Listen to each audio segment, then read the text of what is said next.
আপনারা থাম্বনেল থেকে এতক্ষণে বুঝতেই পেরেছেন যে এবার আমাদের জার্নি হতে চলেছে কিন্তু কল্যাণী থেকে চন্দ্রগিরি মানে উড়িষ্যার চন্দ্রগিরি জিরাং পর্যন্ত। এই যে সামনে আমাদের গাড়ি জয় ভারত সুপারফাস্ট এক্সপ্রেস কিন্তু দাঁড়িয়ে রয়েছে। হ্যাঁ, মানে জয় ভারত রেডি হয়ে গেছে আর আমাদের সমস্ত মালপত্র কিন্তু গাড়িতে উঠে গেছে, একদম সম্পূর্ণ প্যাকিং হয়ে গেছে। আর ঘড়ির কাঁটায় এখন সময় এক্সাক্ট সন্ধ্যা 7টা বাজে। তাহলে দেরি কেন? গাড়ি যখন রেডি আছে দেখিয়ে দিলাম, মালপত্র রেডি রয়েছে, তাহলে আপনারাও আমাদের সঙ্গে ঝটপট বসে পড়ুন, সিট বেল্ট বেঁধে নিন, জার্নি স্টার্ট করি জিরাঙের উদ্দেশ্যে। সো হ্যালো জনগণস, কেমন আছেন আপনারা? আমি অর্পণ আর আপনাদেরকে স্বাগত জানাই ট্রাভেলার্স ডায়েরির আরও একটা নতুন ভিডিও।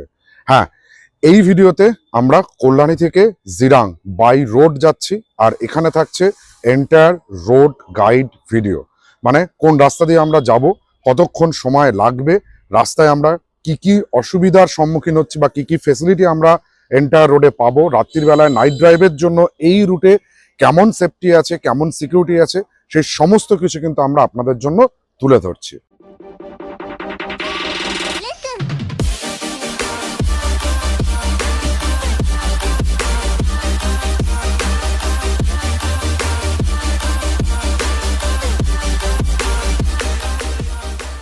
বাড়ি থেকে বেরিয়েই কিন্তু সবারই প্রথমে যেটা কাজ, সেই কাজটা হচ্ছে জয় ভারতে ডিজেল রিফিল করে নিলাম।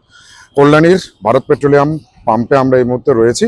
এখান থেকে আমরা ডিজেলটা রিফিল করব, এখনো করা হয়নি, ডিজেলটা রিফিল করব। আর তার আগে এই জায়গা থেকে আমরা কিন্তু গাড়ির চাকায় নাইট্রো রিফিল করাটা কমপ্লিট করে ফেলেছি। সব মিলিয়ে আমরা ফুল ট্যাঙ্ক করলাম 2602 টাকায়। আর এখানে আমাদের ডিজেলের রেট কিন্তু হচ্ছে 92 টাকা 52 পয়সা।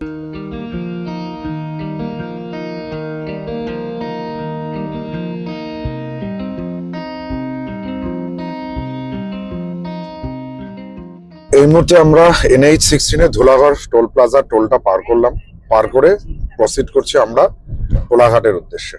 হ্যাঁ, এবার আপনাদের সঙ্গে একটু শেয়ার করি, কল্যাণী থেকে জিরাং এর টোটাল দূরত্ব কিন্তু হচ্ছে 744 কিলোমিটার। আর গুগল হিসেবে এই দূরত্বটা যেতে আমাদের সময় লাগবে 14 ঘন্টা 34 মিনিট, মানে কমসম সবকিছু ধরে নিন 15 ঘন্টার মতন লাগবে। দেখা যাক আলটিমেটলি আমরা কতটা সময়ের মধ্যে এই জিরাঙে পৌঁছাতে পারি। কল্যাণী থেকে আমরা বেরিয়ে ঈশ্বরগুপ্ত সেতু পার হয়ে ডানকুনি এসেছি, ডানকুনি থেকে কোলাঘাট, কোলাঘাট হয়ে খড়গপুর, খড়গপুর থেকে আমরা চলে যাব হচ্ছে কটক, ভুবনেশ্বর, এই সমস্ত কিছু পার করে দিগোপাহান্ডি হয়ে তপ্তপানি ঘাটি হয়ে আমরা কিন্তু পৌঁছাবো হচ্ছে এই জিরাঙের রিপা গেস্ট হাউসে। আর যে রোড দিয়ে এখন যাচ্ছি NH-16, একে নতুনভাবে পরিচয় করানোর কিছু নেই, মানে one of the best road. এই মুহূর্তে ফাঁকা দেখলো, একটু আগে কিন্তু সলপে আসতে গিয়ে প্রায় নাকের জলে চোখের জলে এক হয়ে গেছিল, প্রচুর জ্যাম ছিল। সলপের অনেকটাই জ্যাম ঠেলে আমরা এখন এসে পৌঁছেছি উলুবেড়িয়ার কাছাকাছি। আর ঘড়িতে সময় কিন্তু 9:30, মানে এইটুকু দূরত্ব আসতে আমাদের 2 ঘন্টা লেগে গেল। সত্যি মানে জ্যাম হলে যে কিরকম হয় তার পরিস্থিতি এখানে না আসলে বোঝা যাবে না। তবে যত আমরা মানে এই কোলাঘাটটাকে ক্রস করবো তত কিন্তু রাস্তা ফাঁকা হবে, আর উড়িষ্যার দিকে গেলে কিন্তু হোপসো রাস্তা আমরা ফাঁকাই পাবো।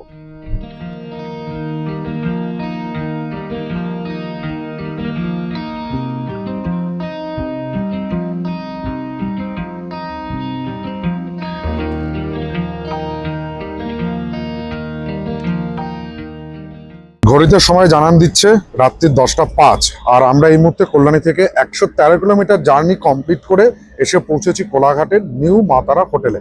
এখানে আমরা আজকে ডিনারটা সেরে নেব। ডিনারে কি আছে কি নিচ্ছি সেটা দেখে নেব। তবে নাইট ড্রাইভের ক্ষেত্রে আমি ব্যক্তিগতভাবে রুটিটাকেই প্রেফার করি। আমি আর বরুণ ফাইনালি যেটা মেনুটা সিলেক্ট করলাম আমাদের দুজনের জন্য, সেটা হচ্ছে কিন্তু এই যে রয়েছে চিকেন কষা আর তার সাথে বাটার তন্দুরি রুটি। আর এই টেবিলে বাকি সবাই রয়েছে, এই যে প্রতাপদা, দিদি, মামতাই, মাসি, মধ্যখানে গোগল, সবাই রয়েছে। তাদেরও কিন্তু মেনুটা একই আছে, সব ওই বাটার তন্দুরি রুটি রয়েছে, বাট তারা চিকেনের পরিবর্তে তড়কাটা নিয়েছে। আর ডিনারের বিল যদি বলা হয়, সবার প্রথমে টেস্টের কথা বলি। টেস্ট কিন্তু যথেষ্ট ভালো ছিল, সবকটা আইটেমই খুব সুন্দর ছিল, কোয়ান্টিটি কোয়ালিটি দুটোই ভালো ছিল। আর বিল যদি বলা হয় তাহলে এক্ষেত্রে আমাদের 7 জনের বিল পড়েছে 850 টাকা। এর ভেতরে কিন্তু একটা জলের বোতলও ইনক্লুড রয়েছে। অ্যাজ এক্সপেক্টেড যেটা ছিল, মানে কোলাঘাট পর্যন্ত বা দীঘাতে কিন্তু ম্যাক্সিমাম ভিড়টা চলে গেছে। আমরা যত খড়গপুরের দিকে এগোচ্ছি তত কিন্তু রাস্তা ফাঁকা হয়েছে। আর ইন্টারেস্টিংলি এখন কিন্তু একটা কুয়াশা মতন ভাব চলে এসছে, ভালোই কুয়াশা। কিন্তু এখন 28শে ফেব্রুয়ারিতে এসে এরকম কুয়াশাটা এখানে পাওয়াটা, জানি না এখানকার লোকজন হয়তো বলতে পারবেন, আপনারা যারা আছেন তারা হয়তো এটা স্বাভাবিক ব্যাপার, তবে আমাদের কাছে এটা আনএক্সপেক্টেডই ছিল এই কুয়াশাটা। রোড কন্ডিশনের কথায় যদি আপনাদেরকে বলি তাহলে কিন্তু রোড কন্ডিশন বেশ ভালোই আছে, কোনোভাবে কিছু নেই। সামান্য কিছু প্যাচেস মধ্যেখানে আছে, ইটস ন্যাচারাল ইন ইন্ডিয়া, সেটা আমাদের অ্যাকসেপ্ট করতে হবে। আর অয়েল রিফিল স্টেশন প্রচুর প্রচুর রয়েছে, কোটি কোটি রয়েছে। খাবারের যথেষ্ট ভালো রেস্টুরেন্ট কিন্তু আপনারা টিল কোলাঘাট পেয়ে যাবেন। তারপরে হালকা হালকা রয়েছে, এবার যত আমরা এদিকে এগোচ্ছি রাতও বাড়ছে, আর রেস্টুরেন্ট বা সমস্ত কিছুর কিন্তু অ্যাভেলেবিলিটি অনেকটাই কমে যাচ্ছে। বেস্ট অপশন আপনাদের জন্য এখানে আসলে, আপনারা যদি ডিনার করে না আসেন তাহলে কিন্তু কোলাঘাট থেকে ডিনারটা সেরে ফেলুন, সেরে ফেলে এগিয়ে চলুন আপনাদের নির্দিষ্ট গন্তব্যের উদ্দেশ্যে।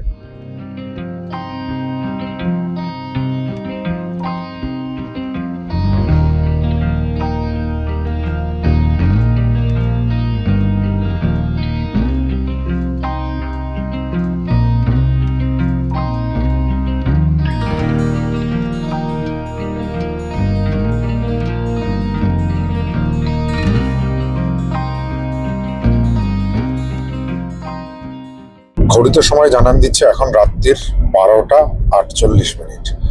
আর এই সময়তে আমরা এখন এসে পৌঁছালাম হচ্ছে সোনাকুনিয়ায়। সোনাকুনিয়া হচ্ছে একটা বর্ডার এরিয়া, কারণ এই সোনাকুনিয়ার এটা ক্রস করেই কিন্তু আমরা পশ্চিমবঙ্গ ছেড়ে পৌঁছে যাবো উড়িষ্যায়। বলতে বলতেই এটাই হচ্ছে সোনাকুনিয়ার সেই বর্ডার। এই আমরা পশ্চিমবঙ্গে ছাড়লাম আর আমরা পৌঁছে গেলাম উড়িষ্যাতে। আর এখান থেকে উড়িষ্যার নিয়ারেস্ট যদি বড় কোনো জায়গা নাম আমরা, সেটা হচ্ছে জলেশ্বর। জলেশ্বর এখান থেকে মাত্র 5 কিলোমিটার। আর এই মুহূর্তে রাস্তার কন্ডিশনের কথা যদি বলা হয়, বেশ ভালো, ওয়েদার খুব ভালো আছে। হ্যাঁ, তবে একটু আগে কিন্তু যখন আমরা ওই বেলদা এমার্জেন্সি এয়ার স্ট্রিপের ওপর দিয়ে পাস করছিলাম তখন কিন্তু মারাত্মক কুয়াশা, মারাত্মক মানে সত্যিই মারাত্মক একটা কুয়াশা। চারিদিকে মানে কুয়াশা উঠে যাচ্ছিল, ভিজিবিলিটি প্রায় অনেকটাই কমে এসেছিল। যাই হোক, আমরা এই মুহূর্তে সোনাকুনিয়া দিয়ে উড়িষ্যাতে প্রবেশ করে গেছি। আর এটা সামনে যেটা আসছে এটা কিন্তু দেখুন টোল প্লাজা, প্রথমেই উড়িষ্যার লেখা রয়েছে, 1 কিলোমিটার বাকি রয়েছে। তার মানে এটা আমাদের যাত্রাপথে 4 নম্বর টোল, বাট উড়িষ্যার প্রথম টোল।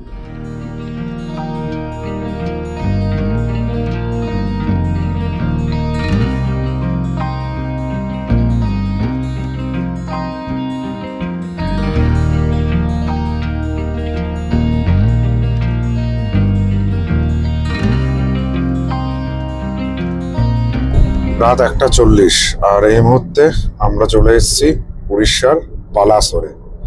বালাসোর টাউনটা আমরা এখন ক্রস করছি। এখান থেকে ভদ্রকের দূরত্ব হচ্ছে আর 81 কিলোমিটার রয়েছে, মানে সবই খুব কাছাকাছি। ভদ্রকের পর কটক হয়ে ভুবনেশ্বর, ভুবনেশ্বর থেকে আমরা বারামপুর বা ব্রহ্মপুর, সেখান থেকে তপ্তপানি ঘাটি হয়ে চলে যাব আমরা চিরাঙে। ঘড়ির সময় জানান দিচ্ছে এখন ভোর 4:15। আর এই মুহূর্তে আমরা মহানদী ব্রিজের উপরে। হ্যাঁ, এই মহানদীর ব্রিজ, এই ব্রিজটা টপকালেই আমরা পৌঁছে যাব হচ্ছে কটকে। আর এই পর্যন্ত আমরা আমাদের যাত্রাপথে 465 কিলোমিটার জার্নি কিন্তু কমপ্লিট করলাম।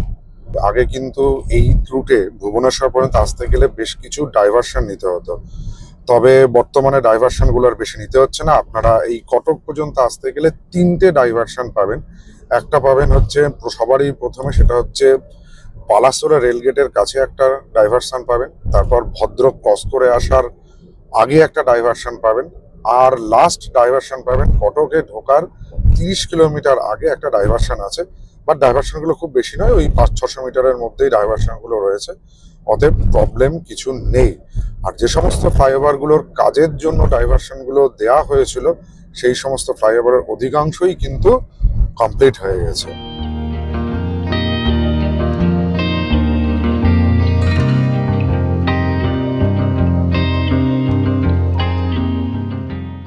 ভোর ভোর 4:45 আর এই মুহূর্তে আমরা উড়িষ্যার রাজধানী ভুবনেশ্বরকে ক্রস করছি।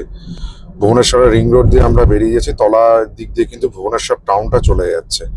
আর আমরা এখান থেকে এবার ব্রহ্মপুরের রাস্তা ধরে নেব। আর পিছনে 10 কিলোমিটার আগে আমরা পুরী যাওয়ার যে রাস্তাটা, সেই রাস্তাটা কিন্তু কেটে চলে এসেছি। এখনো সূর্যের আলো ওঠেনি, বেশ ফাঁকাই রয়েছে ব্যস্ততম ভুবনেশ্বর। রোডের কন্ডিশন খুবই ভালো আছে, সেফটি সিকিউরিটি যথেষ্ট ভালো। হাই রোড পেট্রোলিং এর পুলিশ এখানে গাড়ি নিয়ে পেট্রোলিং এ রয়েছে। এছাড়াও বিভিন্ন জায়গায় কিন্তু পুলিশ রয়েছে, বা ন্যাশনাল হাইওয়ে অথরিটি অফ ইন্ডিয়ার অ্যাম্বুলেন্স রয়েছে, তাদের কিছু পুলিশ রয়েছে, সমস্ত কিছুই রয়েছে। নাইট ড্রাইভের ক্ষেত্রে এই রাস্তায় কিন্তু আপনাদের বাড়ির মহিলা, বাচ্চা বা বয়স্কদের নিয়ে আসলে সেফটি বা সিকিউরিটির দিক থেকে কোনো প্রবলেম নেই।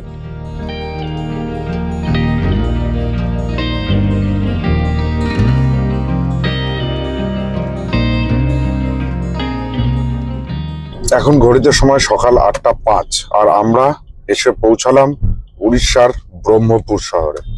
ব্রহ্মপুর পর্যন্ত আপনাদেরকে এই NH-16 ধরে এই মোড়টা পর্যন্ত আসতে হবে। তারপরে কিন্তু রেল স্টেশনের দিকের যে রাস্তাটা আছে, মানে এইখান থেকে ডান দিকে বেঁকে রেল স্টেশনের দিকের যে রাস্তাটা আছে, সেই রাস্তাটাকে ধরে নিতে হবে জিরাং যাওয়ার জন্য। অ্যাকচুয়ালি জিরাং না, এই রাস্তা দিয়ে আপনাদের এই তপ্তপানি ঘাটি, মানে যেটা হচ্ছে বাহারাগোড়া, সেই জায়গাটায় যেতে গেলে আপনাদের এই রাস্তায় ধরতে হবে। এই রাস্তা দিয়ে কিন্তু আপনারা এরকম জিরাং যেতে পারেন, কোরাপুট, তারপরে ওখান থেকে দেওমালি, সমস্ত কিছু জায়গার যাওয়ার জন্য কিন্তু এই রাস্তাটাকেই ধরতে হবে আপনাদের। এই হচ্ছে স্পিড লিমিট বার। উড়িষ্যাতে ঢুকলে কিন্তু এই জিনিসটা হইতে সাবধান। কেন সাবধান সেটা একটু ব্যাখ্যা করি। বহু পুরোনো একটা বাংলা সিনেমা আছে, ভানু বন্দ্যোপাধ্যায় অভিনীত, 80তে আসিও না। কিন্তু উড়িষ্যাতে আসলে আপনাদের প্রত্যেককে, মানে যারা 4 চাকা বা 2 চাকা নিয়ে আসছেন, প্রত্যেককে কিন্তু 80তে আসিতেই হবে। কারণ এখানে স্পিড লিমিট 80-80-র উপরে গেলেই কিন্তু বিশাল ফাইন আপনাদের জন্য ওয়েট করছে। কারণ আরেকটু যদি ভালোভাবে বলি, ছোট 4 চাকার ক্ষেত্রে 80 কিলোমিটার প্রতি ঘন্টায় স্পিড লিমিট দেওয়া আছে। বাস আর 2 চাকা মানে বড় গাড়ির ক্ষেত্রে কিন্তু 60 কিলোমিটার প্রতি ঘন্টায়। এই বারগুলো দেখতে হবে, দেখে চলতে হবে, আর নির্দিষ্ট স্পিডের মধ্যে কিন্তু ড্রাইভ বা রাইড আপনাদেরকে করতে হবে।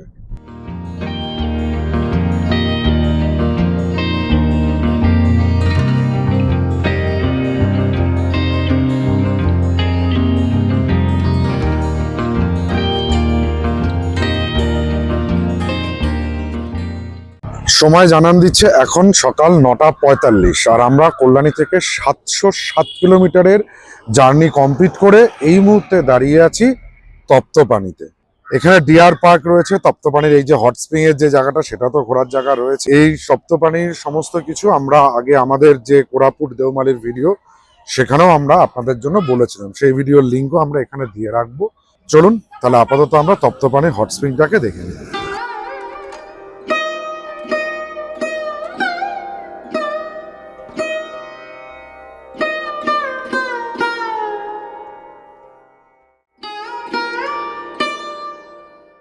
তপ্তপানি ক্রস করে আসার 5-6 কিলোমিটার পরে কিন্তু রাস্তায় একটা এরকম ওয়াই জাংশন পাবেন। ডান দিকের রাস্তাটা চলে যাচ্ছে, আপনি যদি দেওমালি কোরাপুট যান তাহলে চলে যাবেন ডান দিকে।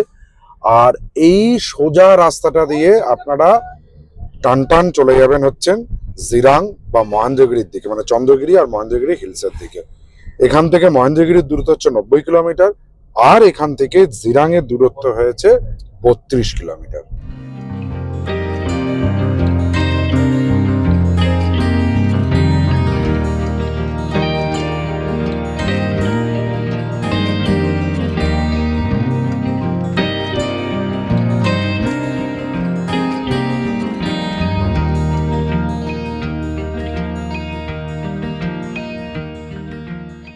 ফাইনালি 744 কিলোমিটার জার্নি কমপ্লিট করে আমরা এসে পৌঁছেছি জিরাঙে। এটা হচ্ছে রিফা হাউস বা রিফা গেস্ট হাউস জিরাঙের পার্কিং লট। এখানে গাড়ি টাড়ি পার্ক করতে পারবেন, যারা আর কি 4 চাকায় আসছেন বা 2 চাকায় আসছেন তারা কিন্তু এখানে গাড়ি পার্ক করতে পারবেন। আর এর সামনেটায় এই যে রাস্তাটা যেটা দিয়ে আমি হাঁটছি, এই রাস্তা দিয়ে ধরে কিন্তু চলে আসতে হবে। আর এই রাস্তা দিয়ে হাঁটার সময়তেই ডান দিকে যেটা দেখতে পাচ্ছেন, এটা হচ্ছে জিরাং মনেস্ট্রি। আর বাঁ হাতে রয়েছে এখানে একটা ছোট্ট গার্ডেন, আর এর মধ্যেখান দিয়ে হেঁটে চলে আসতে হবে জিরাঙের ফেমাস রিপা হাউসে। অ্যাকচুয়ালি রিপা হাউসে তো আমরা এসে গেছি, এসে এখানে রুম নিয়ে একটা খুব মানে কি বলবো, একটা লোচা বা একটা মজার ঘটনা ঘটেছে। আমরা যে 7 জন এসছি, আমাদের রুম বুক করা ছিল 3টে এসি রুম, বাট সেখানে গতকালকে যারা স্টে করেছিলেন তাদের আজকে চেক আউটের সময়ের মতন চেক আউট করে যাওয়ার কথা ছিল, কিন্তু তারা এই রিপা হাউসের কর্তৃপক্ষকে না জানিয়ে রুমে মালপত্র রেখে চাবি টাবি নিয়ে মহেন্দ্রগিরি ঘুরতে চলে গেছে। তারা নাকি 4টের আগে আসবে না। আমরা 1.5 ঘন্টা বসে আছি, তারা এখান থেকে যিনি আছেন সে বারবার তার সঙ্গে ফোনে কথা বলছেন, কিন্তু মহেন্দ্রগিরি আউট অফ নেটওয়ার্ক, কথা বলতেও পারছেন বা কেটে যাচ্ছে। খালি এটুকু হয়েছে তিনি 4টের আগে ছাড়া আসতে পারবেন না। এটা আমি জানি না, মানে ওনারা যে এই কাজটা করলেন এটা কি খুবই বুদ্ধিমান বা বিবেচকের মতন কাজ করলো কিনা জানি না, মানে যারা আর কি রুমে স্টে করছে, এবং ওনারা আসলে তারপরে আমাদের রুমগুলো শিফট হবে। আপাতত আমাদেরকে ওনারা গ্রাউন্ড ফ্লোরে 2টো নন এসি রুম আর ফার্স্ট ফ্লোরে একটা এসি রুম ম্যানেজ করে দিয়েছে, মানে এই 2টো রুম ওনারা আসলে আমাদেরকে চেঞ্জ করে এসি রুমে দেবে। ঠিক আছে, একদিক দিয়ে ভালোই হয়েছে। আমি কিন্তু আপনাদের জন্য নন এসি রুমের ইন্টেরিয়রটাও একটু দেখিয়ে দিতে পারবো। সবার প্রথমে যেটা আপনাদের চোখে পড়বে সেটা হচ্ছে কিন্তু ঢুকেই রিসেপশন ডেস্ক। এখানে আপনাদের বুকিং ফর্মালিটি সমস্ত কিছু কমপ্লিট করতে হবে। এই জায়গাটা আমি আপনাদের জন্য রিপা হাউসের রুম টেরিফগুলো তুলে ধরলাম, যেটা আপনাদের এখানে আসলে বা তার আসার আগে একটা সুবিধা বা একটা আপনারা মানে সম্যক ধারণা পেয়ে যাবেন। আর কোন নাম্বারে বুকিং করতে হবে কি বৃত্তান্ত, সেই ফোন নাম্বারটা আমি আপনাদের জন্য স্ক্রিনে এবং ডেসক্রিপশন বক্সে দিয়ে রাখবো। এবার চলুন আমরা আমাদের অস্থায়ী নন এসি রুমের ইন্টেরিয়রটা দেখিয়ে দিচ্ছি। এই রুমটা কিন্তু গ্রাউন্ড ফ্লোরেই রয়েছে। রিসেপশন থেকে বেরিয়ে আসার পর যে করিডোরটা আছে, করিডোর দিয়ে হেঁটে চলে আসতে হবে এই নন এসি রুমগুলোর জন্য। নন এসি রুম আপনাদের 3টে রয়েছে রিপা হাউসের, 101, 102 আর 103। আপাতত আমরা 102-এ রয়েছি। তো 2 নম্বরটা দেখাই। দরজা দিয়ে ভেতরে চলে আসবেন। ভেতরে চলে আসার পরে যেটা চোখে পড়বে সেটা হচ্ছে এখানে একটা ডাবল বেড, মানে 2টো সিঙ্গেল বেড জোড়া লাগানো আছে, more than enough for 2 person. এখানে কিন্তু 3 জন অ্যাডাল্ট ভালোভাবে রাত যাপন করতে পারবে। ভেন্টিলেশনের কোনো প্রবলেম কিন্তু রুমে হবে না, কারণ একটা প্রকাণ্ড জানলা রয়েছে। টয়লেটারিজের মধ্যে টাওয়েল কিন্তু এখানে প্রোভাইড করা হয়েছে। এছাড়া ঘরে এখানে একটা কাভার্ড রয়েছে, কাভার্ডের পাশে আর একটা আপনাদের লাগেজ র্যাক কাম শু র্যাক রয়েছে, যেখানে একটা বাথরুম মানে টয়লেট ইউজ করার জন্য কিন্তু একটা স্লিপার প্রোভাইড করা রয়েছে। আর এর সঙ্গে রয়েছে অ্যাটাচ টয়লেট। হ্যাঁ, টয়লেটটা খারাপ না, বড়ই, তবে একটু পরিষ্কার হলে মনে হয় বেটার হয়। টয়লেটে যা যা আছে সেই সমস্ত কিছুই রয়েছে। বাথিং এরিয়া, কল, বালতি, মগ, WC মহারাজা সিট রয়েছে। আর এখানে রয়েছে ওয়াশ বেসিন, আর ওয়াশ বেসিনের ওপরে রয়েছে মিরর। রুমে কিন্তু কোনো মিরর নেই। এনাফ প্লাগ অ্যান্ড সকেট রয়েছে, যেখানে নাকি আপনাদের ইলেকট্রনিক্স গ্যাজেট চার্জের কোনো অসুবিধা হবে না। তবে আর একটা কথা মাথায় রাখুন, এই সমস্ত বাথরুমগুলো কিন্তু কোনো গিজার ওনাদের ফেসিলিটি, মানে গিজার ফেসিলিটি কিন্তু ওনাদের নেই। চলুন এবার এসি ডবল বেডের ইন্টেরিয়রটা আপনাদেরকে তুলে ধরি। এই দরজা দিয়ে ঢুকে পড়তে হবে। দরজা দিয়ে ঢুকলেই কিন্তু সবার প্রথমে যেটা চোখে পড়বে সেটা হচ্ছে একটা, এখানে আনলাইক নন এসি রুম, এখানে কিন্তু সিঙ্গেল বেড নয়, এখানে একটা কুইন সাইজ বেড রয়েছে, যেখানে 2 জন অ্যাডাল্ট আর একটা বাচ্চা থাকতে পারে। বিছানার পাশে 2টো বেড সাইড টেবিল রয়েছে। এছাড়া এখানে একটা ওয়ার্কিং টেবিল রয়েছে, আর একটা বসার জায়গা রয়েছে, এখানেও একটা বসার জায়গা রয়েছে, আর এই সাইডেও একটা বসার জায়গা আছে। আর দরজার এই পাশটাতে রয়েছে হচ্ছে একটা কাভার্ড। কাভারটা লক অ্যান্ড কি নয়, তার পাশে আর একটা টেবিল রয়েছে, শু র্যাক, আর উপরে কিন্তু আপনারা লাগেজ রাখতে পারেন। যেহেতু এটা এসি রুম সেই জন্য এখানে কিন্তু এসি প্রোভাইড হয়েছে, পাখা রয়েছে, লাইট রয়েছে, এনাফ প্লাগ অ্যান্ড সকেট, সমস্ত কিছু কিন্তু রয়েছে এই রুমটাতে। এছাড়াও রুমে রয়েছে একটা অ্যাটাচ টয়লেট। এই টয়লেটে ওই একই রকমই WC মহারাজা সিট রয়েছে, ওখানে বাথিং এরিয়া রয়েছে, শাওয়ার, বালতি, মগ, কল সবকিছু রয়েছে। এখানে রয়েছে হচ্ছে বেসিন, আর বেসিনের উপরে একটা মিরর রয়েছে, কিন্তু মিররটা রং টং লেগে রয়েছে। যাই হোক, রয়েছে। আর ঘরে কিন্তু কোনো মিরর পাবেন না। ব্যাস, এই ছিল আমাদের কল্যাণী থেকে জিরাং পর্যন্ত আসার জার্নি টু জিরাংয়ের ভিডিও। যদি ভিডিওটা ভালো লাগে তাহলে আমাদের চ্যানেল ট্রাভেলার্স ডায়েরিকে সাবস্ক্রাইব করুন, পাশে থাকা বেল আইকনটিকে প্রেস করুন সবার আগে নোটিফিকেশন পাওয়ার জন্য। লাইক করুন, শেয়ার করুন, কমেন্ট করুন। টাটা।